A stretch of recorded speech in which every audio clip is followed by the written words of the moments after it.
যদি কারোর সন্তান মারা যায়, ছোট বাচ্চা মারা যায়, নবী করিম সাল্লাল্লাহু আলাইহি সাল্লামের হাদিসের আলোকে তার জন্য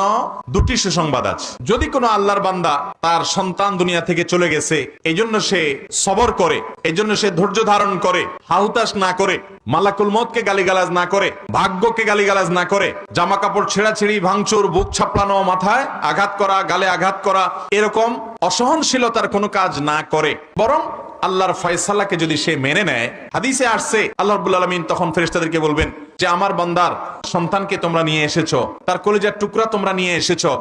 সন্তান হারানোর পর আমার বান্দার অবস্থান কি? কোন কোন নেককার বান্দা যারা সবর করতে পারেন, যারা আল্লাহর ফয়সালা রাজি থাকেন, তাদের ব্যাপারে ফেরেশতারা বলবে আল্লাহ আপনার বান্দা আপনার ফয়সালায় সন্তুষ্ট হয়ে বলেছে, আল্লাহ দিয়েছেন, তিনি আবার নিয়েছেন, অতএব আমি আল্লাহর এই সিদ্ধান্তকে স্বাগতম জানাই। নবী সাল্লাল্লাহু আলাইহি ওয়াসাল্লামের হাদিসে বলছে আল্লাহ তাআলা তখন ফেরেশতাদেরকে বলবেন আমারে বান্দা যেহেতু সবর করেছে, তোমরা সাক্ষী থাকো, আমি তাকে জান্নাতে একটা